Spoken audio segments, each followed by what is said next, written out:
Exercise 3.6 question number 2 part 1। ये 3.6 का जो सेकंड क्वेश्चन है इसमें 3 पार्ट है और तीनों के तीनों पार्ट बहुत ज़्यादा इंपॉर्टेंट हो सकते हैं। ठीक है, तो सबसे पहला वाला देखते हैं। Ritu can row down stream 20 kilometre in 2 hours and up stream 4 kilometre in 2 hours. Up stream और डाउन स्ट्रीम की बात हो रही है, तो इसको हम इस तरह से समझ सकते हैं। देखिए, हमारे पास पहले तो हमें ये समझना होगा कि स्टिल वाटर है हमारे पास। एक तो कैसा वाटर है? Still water. और दूसरा वाटर हमारे पास कैसा है? Water current. Water current, okay, ये इस तरह से, ठीक है, ये इस तरह से। तो स्टिल वाटर का मतलब हो गया पानी रुका हुआ है, तो उसमें जो स्पीड होगी वो सिर्फ ऋतु के पास होगी, है ना। तो उसमें मैंने स्पीड मान ली, स्पीड इन स्टिल वाटर। किसकी स्पीड? वाटर तो स्टिल है, तो किसकी speed? Speed of Ritu in still water कितनी? x kilometre per our. ये मैंने मान लिया, ठीक है, ये मैंने लेट कर लिया। Let speed of Ritu in still water is x kilometre per our. बिल्कुल आसान है, ठीक। अब वाटर करंट की अगर हम बात करें तो वाटर करंट का मतलब जहां पर वाटर फ्लो हो रहा है, तो वो जो वाटर फ्लो हो रहा है तो वो जितनी स्पीड से फ्लो हो रहा है उसको मैं अपनी तरफ से मान लेता हूं कितना? y। स्पीड ऑफ करंट या वाटर करंट लिख लो, स्पीड ऑफ वाटर करंट कितना? y kilometre per our. ऐसा, ठीक। इतनी दो बातें समझ में आ गई। ये जब वाटर स्टिल है तो ये स्पीड किसकी मानी गई है? ये स्पीड है ऋतु की, ओके। और वाटर करंट का मीनिंग क्या हो गया? स्पीड ऑफ वाटर, ठीक है। तो दो तरह के हैं, एक तो है current still water. Still water का मतलब पानी रुका हुआ है, तो उसमें स्पीड सिर्फ किसकी होगी? ऋतु की, ठीक है।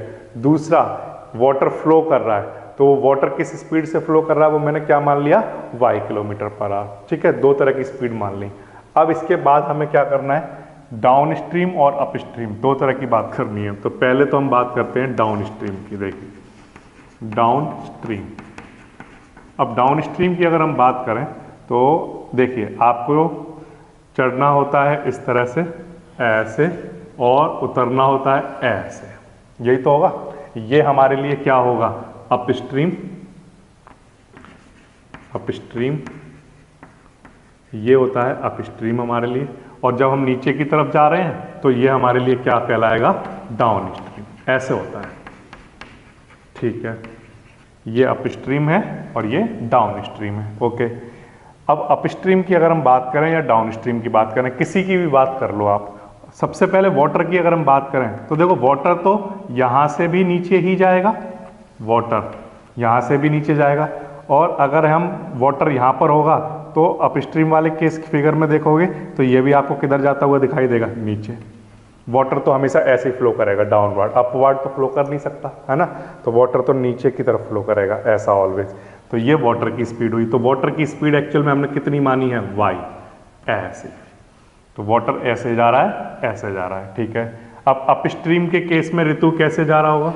तो ये अपवर्ड डायरेक्शन में अपनी स्पीड से। ऋतु की स्पीड कितनी है? x, ठीक है। और डाउन स्ट्रीम के केस में ऋतु की डायरेक्शन क्या होगी स्पीड की? ऐसे, डाउनवर्ड डायरेक्शन में, ठीक है ना। तो फिर से ये अप स्ट्रीम और ये डाउन स्ट्रीम। वाटर दोनों ही केस में किधर जाएगा? डाउनवर्ड डायरेक्शन में। यहाँ वाटर है तो वाटर फ्लो करेगा तो किधर जाएगा? ऐसे जाएगा और ऐसे जाएगा। और वाटर की स्पीड हमने क्या मानी है? y किलोमीटर पर आवर, जब वो फ्लो कर रहा है। तो जब फ्लो करेगा तो y किलोमीटर पर आवर से इधर भी जाएगा, इधर भी जाएगा, ठीक है। अब अगर ऋतु अपस्ट्रीम को जाना है तो उसकी डायरेक्शन कैसी होगी? अपवर्ड। किस स्पीड से जाएगा? ऋतु की स्पीड क्या है? x किलोमीटर पर आवर, ठीक है। तो ऋतु की ये स्पीड हो गई। अच्छा, डाउन स्ट्रीम जो जाएगी तो उसकी स्पीड कितनी होगी? x kilometre per our, downward direction में। अब आप ये देखो, यहां से ऋतु की स्पीड है x अपवर्ड, और यहां से क्या आ रहा है? डाउनवर्ड, ठीक है ना। तो नेट स्पीड इस जगह कितनी दिखाई देगी? तो आंसर है कि ऋतु की जो स्पीड है उसमें से अपवर्ड डायरेक्शन वाली स्पीड क्या हो जाएगी? माइनस, क्योंकि ये अपोजिट डायरेक्शन में आ रहा है, ठीक है। तो ये वो ऊपर जाने का ऊपर जाएगा और ये अपोजिट डायरेक्शन में आ रहा है, तो इसकी स्पीड में से ये स्पीड क्या हो जाएगी, माइनस। तो नेट स्पीड यहाँ पर कितनी दिखाई देगी, x माइनस वाई। और देखो अच्छा यहाँ पर ऋतु की स्पीड कितनी है, डाउनवर्ड डायरेक्शन में x, और वाटर भी पीछे से आ रहा है उसी डायरेक्शन में जा रहा है, तो वो उसको क्या करेगा, ऋतु की स्पीड को इंक्रीज कर देगा। वो भी इसी डायरेक्शन में है, वाटर भी इसी डायरेक्शन में, तो वो इसकी स्पीड क्या हो जाएगी, इंक्रीज, ऐड हो जाएंगे दोनों। ठीक है, तो यहाँ पर स्पीड कितनी बनेगी, x प्लस वाई, ये ठीक है ना। तो बिल्कुल सिंपल है। अगर जब भी हम अपस्ट्रीम जाते हैं तो अपस्ट्रीम जाने में क्या होता है, वाटर हमारी अपोजिट डायरेक्शन में आएगा। हम ऐसा जा रहे हैं, वाटर अपोजिट डायरेक्शन में आएगा, तो अपोजिट डायरेक्शन में आने से हमारी स्पीड में कुछ कमी आ जाएगी, है ना।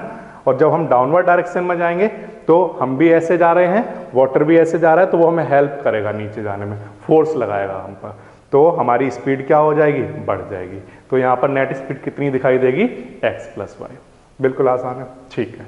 तो डाउन स्ट्रीम के केस में हमने समझा है कि जो स्पीड होती है वो बढ़ जाती है, क्योंकि ऋतु और वाटर दोनों सेम डायरेक्शन में जा रहे होंगे। तो स्पीड उस केस में कितनी रही होगी, x plus y kilometre per our.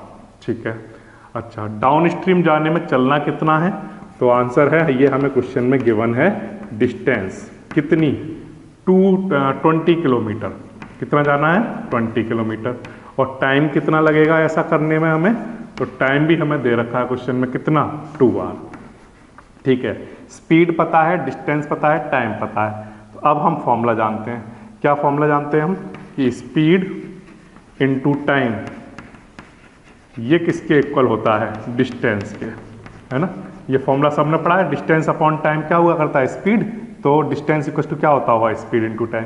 अब स्पीड कितनी है हमारे पास, x प्लस वाई, ठीक है, इनटू टाइम कितना है, 2 इक्वल्स टू डिस्टेंस कितनी है हमारे पास, डिस्टेंस हमें कितनी चलनी है, 20।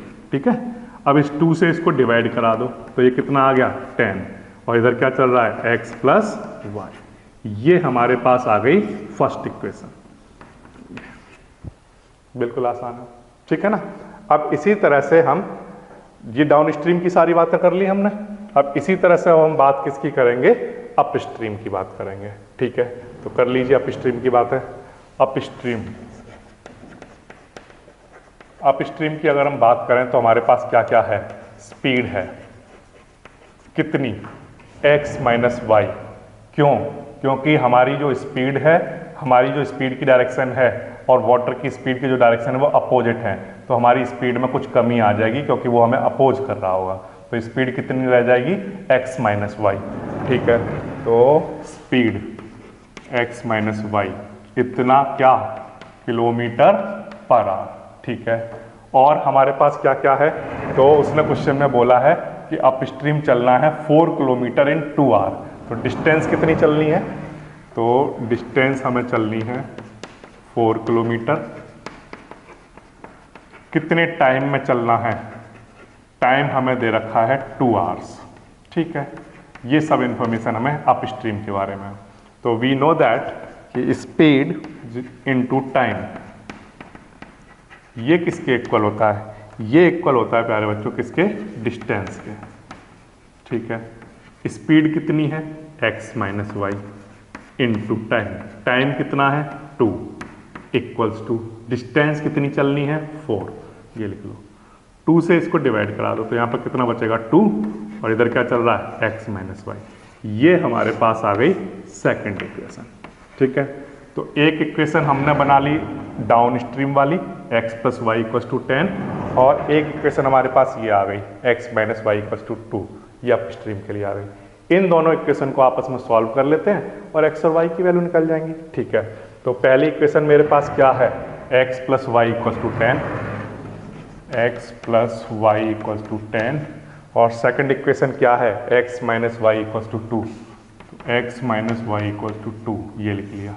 ठीक है, अब इनको ऐड करा लो, तो ये कैंसिल हो गया, x और x मिलकर कितना 2x, और 10 और 2 ऐड होगा तो कितना 12, तो x इक्वल्स टू 2 से इसको डिवाइड कर दो तो कितना आ जाएगा 6, इतना क्या, किलोमीटर पर आवर। ठीक है, अब ये जो x की वैल्यू है इसको उठाकर किसी एक इक्वेशन में पुट कर दो, तो मैंने मान लो फर्स्ट इक्वेशन में पुट किया x plus y equal to 10 में, ठीक है। तो यहाँ पर लिख लो फ्रॉम फर्स्ट इक्वेशन क्या थी, x plus y equal to 10, तो x की वैल्यू यहाँ पुट कर लो 6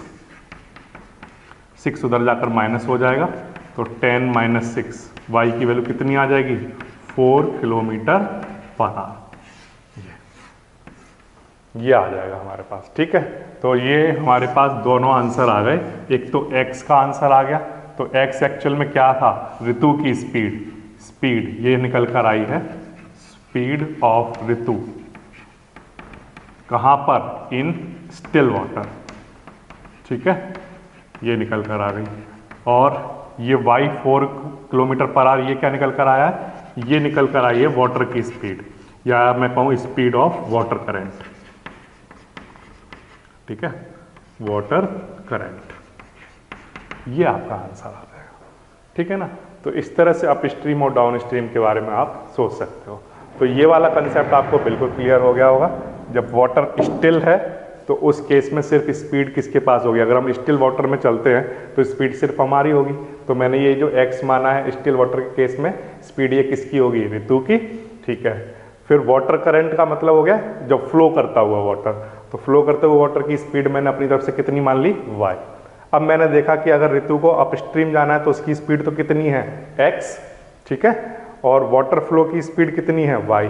तो अपस्ट्रीम के केस में दोनों अपोजिट डायरेक्शन में होते हैं, इसलिए ऋतु की स्पीड में से वाटर की स्पीड क्या हो जाएगी, माइनस, ठीक है। डाउनवर्ड डायरेक्शन में दोनों सेम डायरेक्शन में होंगे, वाटर भी और ऋतु भी, तो इसलिए उसकी स्पीड में वाटर की स्पीड क्या हो जाएगी, ऐड, ठीक है।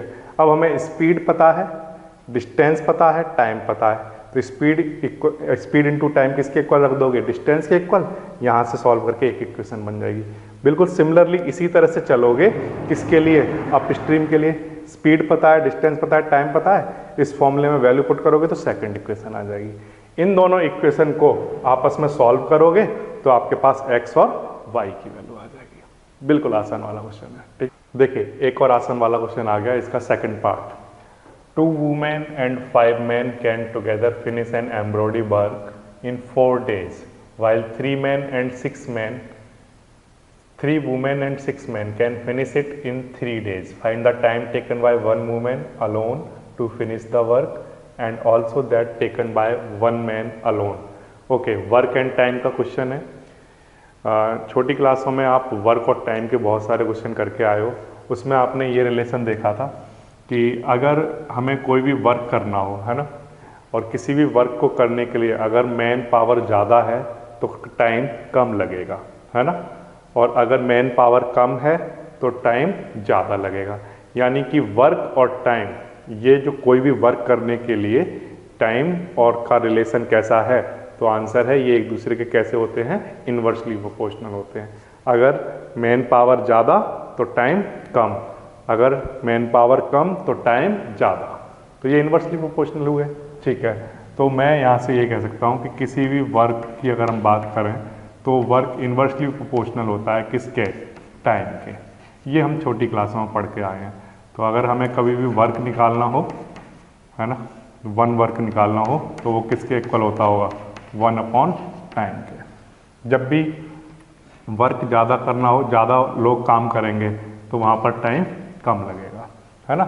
जब भी कम लोग काम करेंगे, वर्क करेंगे, तो टाइम ज़्यादा लगेगा। तो ये एक दूसरे के इन्वर्स प्रोपोर्शन होता है। तो ये आप छोटी क्लास में पढ़ के आए हो। अब वही कंसेप्ट हम यहाँ पर यूज करने वाले हैं। देखिए मुझे निकालना क्या है, टाइम टेकन बाय 1 वूमेन। तो मैं यहाँ पर यही करता हूँ, लेट कर लेता हूँ time taken by 1 women, time taken by 1 women to finish a piece of work, ऐसा लिख लेते हैं। Let the time taken by 1 women to finish a piece of work, to finish a work लिख लीजिए। चलिए कितना मान लीजिए आप, x डेज। मैंने माना कि 1 वूमेन को एक काम करने में कितने दिन लगते हैं, x डेज, ठीक है। तो 1 वूमेन का 1 डे का वर्क कितना होगा, है work done by one women in one day, ये कितना होगा 1/x। ठीक है ना। वर्क डन किसके इक्वल होता है 1 टाइम के, यही तो बोला था मैंने, वर्क किसके इक्वल होता है 1 टाइम के। ठीक है, तो ये निकल गया work done by one women in one day किसके इक्वल होगा 1 जितना वो टाइम लेते हैं, तो टाइम कितना लेते हैं x, तो 1/x हो जाएगा। ठीक है ना। इसी तरह से work done by one women in one day कितना 1/x। अच्छा, तो अगर 2 वूमेन काम कर रहे हो तो कितना लगेगा, तो आंसर है कि 2 वूमेन के लिए होगा वन डे का वर्क डन बाय 2 वूमेन इन वन डे, तो कितना होगा 2 × 1/x या 2/x लिख लो सीधा। ठीक है ना। वन वूमेन का वर्क कितना है 1/x, तो 2 वूमेन का कितना होता होगा 2 × 1/2 या लिख लो सीधा 2/x। ठीक है ना। इसी तरह से हम ले लेते हैं मैन का, let the time taken by one man to finish a work कितना y डेज। ठीक है, किसी एक काम को करने के लिए वन मैन को कितना टाइम लगता है, ये क्या मान लिया मैंने y डेज। तो अब इसका वर्क डन निकाल लो, ये तो टाइम लिख लिया आपने, ये क्या लिखा है टाइम टेकन। अब लिख लो work done by a man by one man in one day. One day का वर्क कितना होगा, तो आंसर है वर्क इक्वल होता है किसके 1 टाइम टेकन। अब टाइम यहाँ पर कितना है y, तो वन मैन का वन डे का वर्क कितना होगा 1/y। ठीक है ना। अब ऐसे कितने मैन काम कर रहे हो 5, तो इनका निकाल लो, तो वर्क डन बाय 5 मैन,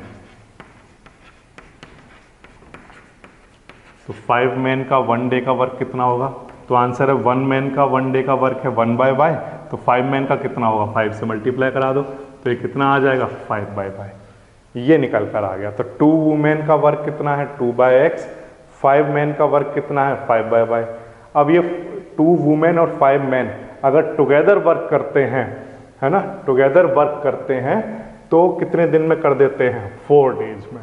ठीक है, तो ये वाला वर्क और ये वाला वर्क ऐड करा दो तो कितना बन जाएगा, यहाँ पर लिख लेता हूँ 2/x प्लस 5/y। ठीक है, ये वुमेन का वर्क हो गया, ये मैन का वर्क हो गया। ये दोनों वर्क अगर साथ में करते हैं तो कितने डेज में कर देते हैं 4 डेज में। तो डेज, क्योंकि ये क्या लिखा हुआ है, तो आंसर है ये वर्क लिखा हुआ है, ये चीज़ क्या लिखी हुई है वर्क, और ये भी मैन का क्या है 1 डे का वर्क, तो इधर भी हमें क्या लिखने पड़ेंगे वर्क, है ना। अब ये 4 डेज हैं, डेज को वर्क बनाओगे तो कैसे लिखोगे, तो 1/4, वर्क किसके इक्वल होता है 1 टाइम के। तो ये आपके पास इक्वेशन बनकर तैयार हो जाएगी। ठीक है ना, इस तरह से हो जाएगा। तो बिल्कुल सिंपल है, वन वुमेन का 1 डे का वर्क कितना है 1/x, तो 2 वुमेन का कितना होता होगा 2/x। वन मैन का 1 डे का वर्क कितना है 1/y, तो 5 मैन का कितना होता होगा 5/y। अगर दोनों मिलकर वर्क करते हैं तो कितने डेज में कर देते हैं 4 डेज में, तो 4 डेज को वर्क में कन्वर्ट करो तो क्या लिखोगे 1/4। ठीक है ना, ये आपके पास इक्वेशन बन जाएगी। अब जिस तरह से ये इक्वेशन बनी है इसी तरह से दूसरी इक्वेशन बन जाएगी। कैसे, देखो 3 वुमेन और 6 मैन है। अब 1 वुमेन का 1 डे का वर्क कितना है 1/x, तो बताओ 3 वुमेन का कितना होता होगा, तो आंसर है 3/x। ठीक है ना। इसी तरह से 6 मैन का कितना होता होगा, तो 1 मैन का 1 डे का वर्क कितना है 1/y, तो 6 मैन का पूछा जाएगा तो कितना आएगा 6/y। तो यहाँ पर क्या लिख लो 6/y इक्वल्स टू, ये दोनों अगर वर्क साथ में करते हैं तो वो कितने दिन में कर लेते हैं 3 डेज में, तो 3 डेज को वर्क में चेंज कर लो तो कितना आएगा 1/3। ये आपके पास 2 इक्वेशन आ गई, first equation and second equation, ये मैंने सिमिलरली करके बना दी। ठीक है, ये बात समझ आ गई, इस तरह से करना है। तो बस जब भी टाइम और वर्क के क्वेश्चन आए तो 2 चीज़ें याद रखो, एक तो 1/x ये वुमेन का वर्क, और ये मेन का वर्क। अगर 2 वुमेन की बात हो रही है तो 2/x, 3 वुमेन की बात हो रही है तो 3/x, मेन में अगर 5 की बात हो रही है तो 5/y, 6 की बात हो रही है तो 6/y। अब दोनों जब ऐड करके लिखते हो तो जो डेज गिवन होते हैं उनको किस में कन्वर्ट करना होता है, वर्क में कन्वर्ट करना होता है। तो जैसे 4 डेज हैं तो 4 डेज के वर्क बनाओगे तो कैसे लिखोगे, 1/4, वर्क इक्वल्स टू 1/10, इस तरह से। तो ये दो इक्वेशन बन जाएंगी, इन दोनों इक्वेशन को आपको सॉल्व करना है। ठीक है, कर लेते हैं। देखिए इस बोर्ड पर लिख लेता हूँ। पहली इक्वेशन है 2/x plus 5/y equals to 1/4। दूसरी इक्वेशन है 3/x plus 6/y equals to 1/3। इन दो इक्वेशन को हमें सॉल्व करना है। ठीक है, तो मैंने लेट कर लिया, रिडक्शन वाला मेथड यूज कर रहा हूँ। 1/x को अपनी तरफ से मान लिया u और 1/y को अपनी तरफ से मान लिया v। ठीक है, तो 1/x को अगर u कह दूंगा तो ये कितना बन जाएगा, 2u प्लस 1/y को v लिख देंगे तो यहाँ पर कितना आ जाएगा, 5v इक्वल्स टू क्या चल रहा है, 1/4। तो ये हमारे पास आ गई थर्ड इक्वेशन। ठीक है ना, 1/x को u से चेंज कर दिया, 1/y को v से। इसी तरह से इस इक्वेशन को भी चेंज कर दो तो ये क्या बन जाएगा, 3u प्लस 1/y को यहाँ पर v लिख दो इक्वल्स टू क्या, 1/3। ये हमारे पास आ गई फोर्थ इक्वेशन। इन दोनों इक्वेशन को आपस में सॉल्व करना है। तो इन दोनों इक्वेशन को आपस में सॉल्व करने के लिए मैं क्या कर रहा हूँ, इस वाली इक्वेशन को 3 से मल्टीप्लाई करा देता हूँ। ठीक है ना, इस वाली इक्वेशन को 2 से मल्टीप्लाई करा देता हूँ। तो हम क्या कर रहे हैं, थर्ड इक्वेशन को मल्टीप्लाई करा रहे हैं 2 से और फिर उसमें से माइनस कर देंगे क्या, फोर्थ इक्वेशन को मल्टीप्लाई कराकर किससे, नहीं फर्स्ट वाली को तो हम 3 से करा रहे हैं और फोर्थ वाली को 2 से।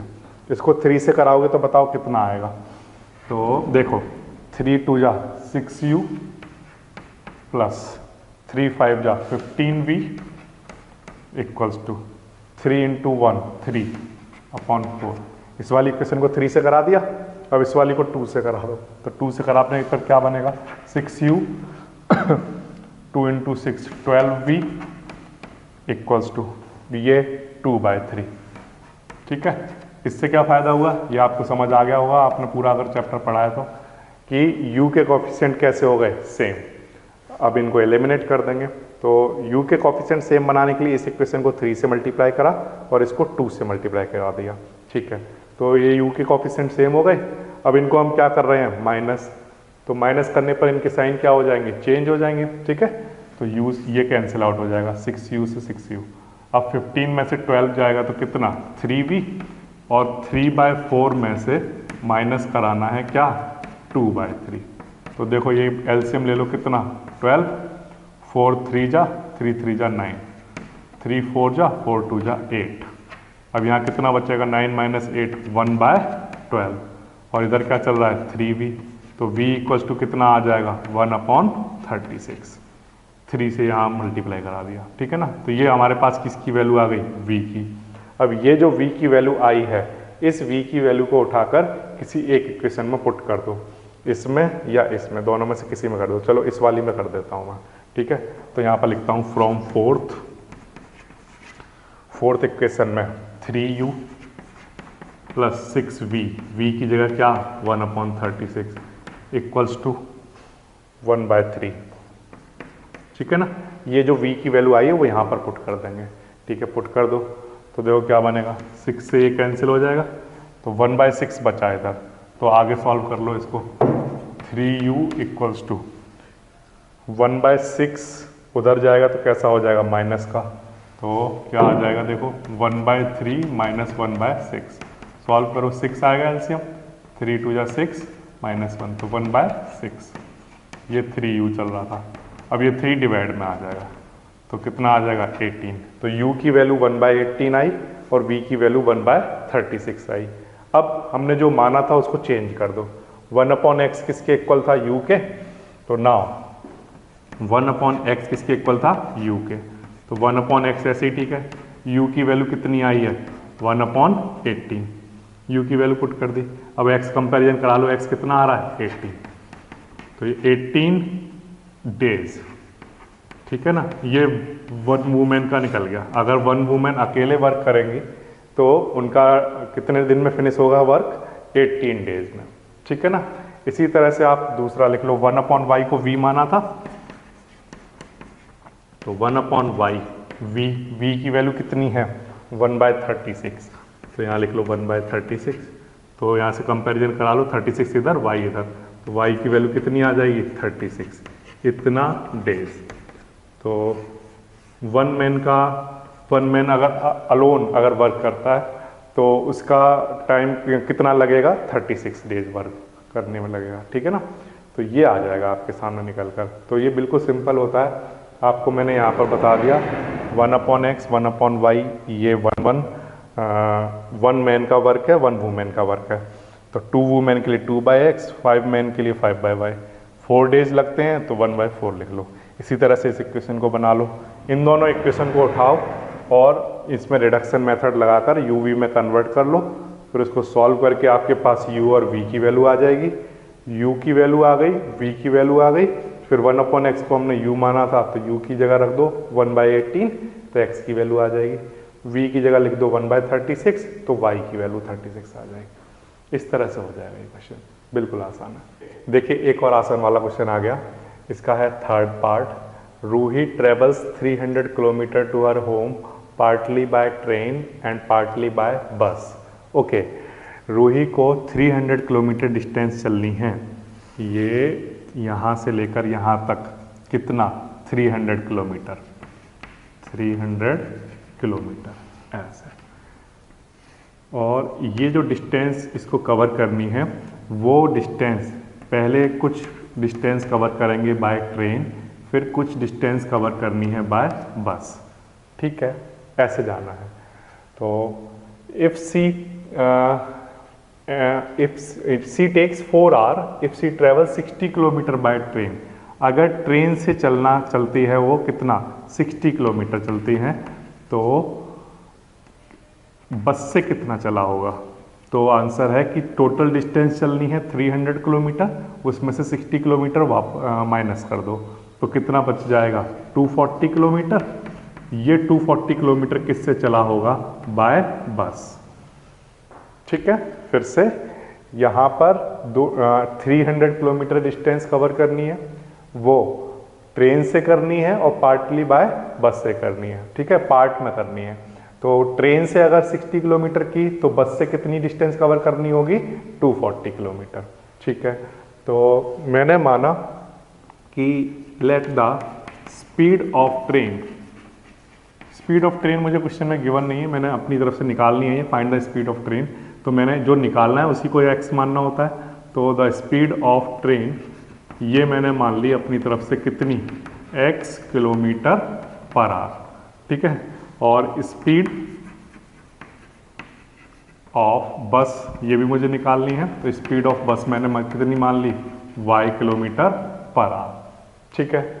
अब देखिए ध्यान दीजिए, सबसे पहली बात करेंगे हम ट्रेन की। ट्रेन से हमें चलनी कितनी है डिस्टेंस 60 किलोमीटर पर आवर, तो यहाँ पर लिख लो डिस्टेंस हमें चलनी है 60 किलोमीटर, ठीक है।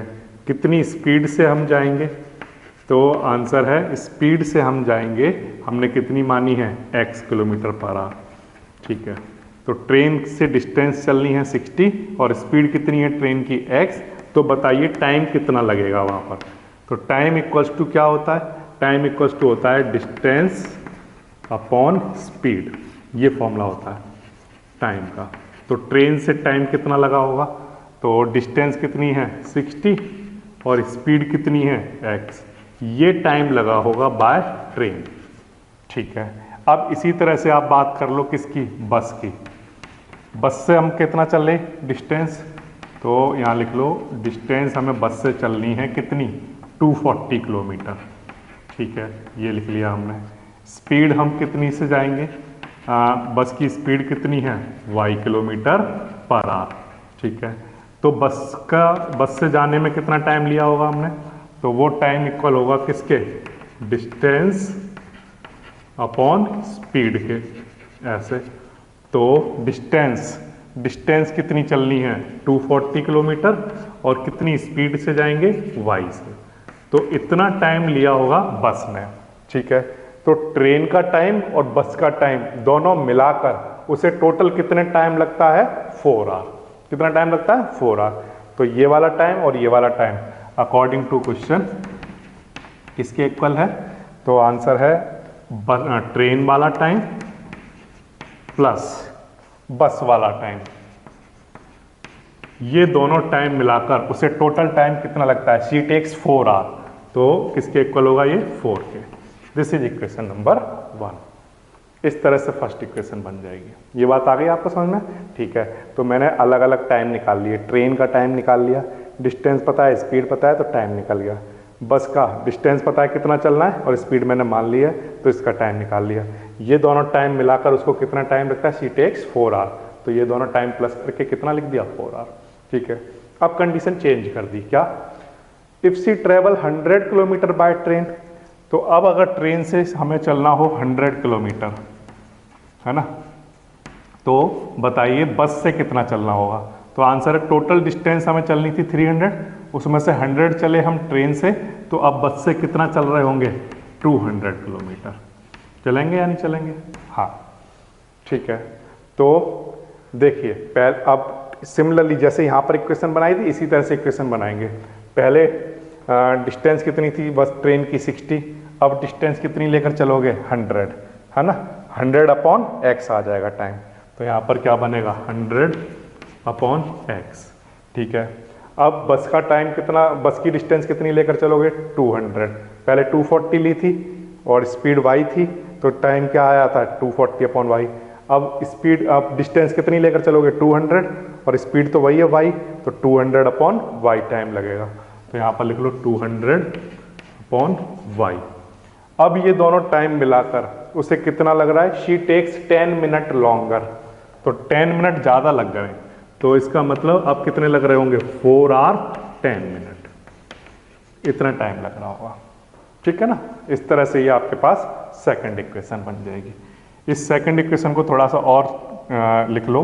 किस तरह से लिखोगे? जैसे 4 आवर 10 मिनट है ना, 4 आवर 10 मिनट, तो 4 आवर तो ऐसे ही ठीक है, मिनट को आर बना लो, तो 10 अपॉन में क्या कर लो? 60, है ना। मिनट को आर में कैसे चेंज करते हैं? तो मिनट को आर में चेंज करने के लिए किससे डिवाइड कर देते हैं? 60 से, है ना। तो अब इसको सॉल्व कर लो, तो ये कैंसिल हो गया 0, तो ये अब कितना बन गया? 4 आर प्लस 1 अपॉन 6 आर। इसको सॉल्व कर लो तो 6 इंटू 4 24 प्लस 1 कितना? 25/6। तो यानी कि 4 आवर 10 मिनट को अगर हम सॉल्व करें तो कितना आता है? 25/6। तो इस इक्वेशन को अगर हम लिखें तो कैसे आएगी? 100 upon x plus 200 upon y equals to 25 upon 6। 4 hour 10 minute को क्या लिख दिया? 25 अपॉन 6। ये हमारे पास कौन सी इक्वेशन आ गई? Second equation. ठीक है ना, इस तरह से। तो ये इक्वेशन बनाना समझ में आ रहा है? बिल्कुल सिंपल है। डिस्टेंस, अच्छा यहाँ पर स्पीड भी लिख दो, तो देखो यहीं से फिगर से सबसे बात समझ में आ जाएगी। Speed y kilometre per hour. ठीक है, देखो पहले केस में डिस्टेंस अपॉन स्पीड क्या निकल गया? टाइम। ठीक है, इसका डिस्टेंस अपॉन स्पीड क्या निकल गया? टाइम। फिर दोनों टाइम मिलाकर किसके इक्वल हैं? 4 के। बिल्कुल आसान है। फिर से डिस्टेंस अपॉन स्पीड क्या निकल गया? ये टाइम। फिर बस का टाइम निकालो, डिस्टेंस अपॉन स्पीड क्या निकल गया? टाइम। अब दोनों टाइम मिलाकर कितना लगता है? 10 मिनट लॉन्गर, यानी पहले जितना लगता था उससे 10 मिनट ज़्यादा लगते हैं, तो 4 आवर 10 मिनट। और 4 आवर 10 मिनट को कैसे कन्वर्ट करेंगे आर में? तो 10 को डिवाइड करा लो 60 से, और फिर ये कितना? 1/6 बचा। 6 इंटू 4 24 प्लस 1/6, तो ये एलसीएम लेकर कितना बन गया? 25/6। तो यहाँ पर इस चीज़ की जगह लिख लो 25/6। तो ये आपके पास दो इक्वेशन बन गई, equation number 1 and equation number 2। इन दोनों इक्वेशन को आपको सॉल्व करना है। ठीक है, कर लेते हैं, देखिए कैसे करेंगे। 60/x पहली इक्वेशन है, 60/x plus 240 upon y equals to 4, और सेकंड इक्वेशन हमारे पास आई है 100/x प्लस 200/y और इक्वल्स टू 25/6। इन दो इक्वेशन को आपको सॉल्व करके दिखाता हूँ। देखिए, this is first and this is second equation. इसमें लेट कर लो, रिडक्शन वाला मेथड लगाओ। 1/x को u मान लो और 1/y को v मान लो। ठीक है, बिल्कुल आसान है। अब 1/x को अगर u मानोगे तो यहाँ कितना आएगा? 60u प्लस 1/y को v, तो 240v इक्वल्स टू कितना 4। ठीक है, अब इसमें से कुछ कॉमन आ रहा है तो कॉमन ले लो। तो हाँ, इसमें से कॉमन कितना आ जाएगा, 60 कॉमन आ सकता है। ठीक है ना, तो 60 कॉमन ले लो। तो यहाँ पर क्या आ जाएगा, u प्लस 60 से इसको डिवाइड करोगे तो कितना आएगा 6, 6 से इसको डिवाइड कराओगे तो 4 आएगा, 4v। ठीक है, और इक्वल्स टू कितना 4, इस तरह से आ जाएगा, है ना। 60 कॉमन लेंगे जब आप, तो यहाँ क्या बचा होगा u, और 60 से इसको डिवाइड करेंगे तो कितना आएगा 4, और इक्वल्स टू में 4 चल रहा है, ये 60 डिवाइड में लेकर आ जाओ। तो u plus 4v equals to 4 upon में क्या 60। 4 से इसको कैंसिल करा दो तो 4 1 जा 4 और 4 5 जा 20। ठीक है, तो हमारे पास एक इक्वेशन आ गई, u plus 4v equals to 1 upon 15। ये हमारे पास इक्वेशन नंबर 3 आ गई। कब आई ये इक्वेशन, जब 1 अपॉन एक्स को u लिखा और 1 अपॉन वाई को v, फिर इसको थोड़ा सा सॉल्व कर लिया। इक्वेशन तो यही बन गई थी, बस इसको थोड़ा सा छोटा कर लिया हमने, ये बन गया। ठीक है, अब इसी तरह से इस इक्वेशन में लिखो तो क्या आएगा, 100u, 1 अपॉन एक्स की जगह u लिख लिया, फिर 1 अपॉन वाई की जगह यहाँ v लिख लो, तो 200v इक्वल्स टू 25 अपॉन में क्या 6, ये लिख लिया। ठीक, अब इसमें से देख लो कुछ कॉमन आ रहा है क्या, तो हाँ, इसमें से कुछ कॉमन आ जाएगा, क्या 100, तो क्या बचेगा u plus 2v equals to क्या 25/6। अब ये 100 नीचे लेकर आ जाओ, तो u plus 2v equals to 25 6 और साथ में क्या 100, ये ऐसा आ जाएगा। ठीक है ना, अब 25 से कैंसिल कर दो 4 टाइम, तो ये कितना बन गया, u plus 2v 1 upon 6 into 4 कितना 24। ये हमारे पास 4th इक्वेशन आ गई। ठीक है ना, तो एक इक्वेशन हमारे पास 3rd है, एक इक्वेशन 4th है u और v के टर्म में। इनको आपस में सॉल्व करना है, तो ठीक है, सॉल्व करा दीजिए। u plus 4v equals to 1/15 और दूसरी इक्वेशन है u plus 2v equals to 1/24। ठीक है, इनको सॉल्व कर लो, एलिमिनेट वास मेथड लगा दो, तो सॉल्व करने पर ये कैंसिल हो जाएगा। 4v में से 2v जाएगा तो कितना 2v, और इधर 1/15 में से माइनस हो रहा है 1/24। अब इनका एलसीएम ले लो, तो एलसीएम कितना आएगा 120, और 15 से इसको डिवाइड करा दो तो कितना 8 और 24 5 जा, इधर क्या चल रहा है 2v, तो 2v equals to 8 minus 5 3 upon 120। 3 से कैंसिल करा दो 40 आ जाएगा, तो 2v इक्वल्स टू कितना आ गया 1/40। 2 डिवाइड में ले जाओ तो कितना बन जाएगा ये 1/80। तो ये हमारे पास किसकी वैल्यू आ गई, v की वैल्यू। अब ये जो v की वैल्यू है, इसको उठाकर इक्वेशन 3rd या 4th किसी में भी पुट कर सकते हो, वहाँ से आपके पास u की वैल्यू आ जाएगी। तो देखिए u की वैल्यू सॉल्व करके दिखा रहा हूँ, फ्रॉम 3rd इक्वेशन में पुट कर रहा हूँ, तो u plus 4v equals to 1/15 था, u ऐसे ठीक है, 4 इंटू v की वैल्यू कितनी है 1/80, तो v की वैल्यू 1/80 लिख ली, और इधर 1/15 चल रहा है। 4 से इसको कैंसिल कर दो तो ये कितना आ जाएगा 20, तो u इक्वल्स टू 1/15 माइनस ये 1/20 बचा है ना, इधर प्लस का है, उधर जाएगा तो कैसा हो जाएगा माइनस का। अब इसका एलसीएम ले लो, तो इसका एलसीएम कितना आएगा 60, तो 15 4 जा और 23 जा। ठीक है, इसको सॉल्व करेंगे तो कितना आ जाएगा 1/60। तो ये हमारे पास u की वैल्यू आ गई, और वो किसकी वैल्यू आ गई v की वैल्यू।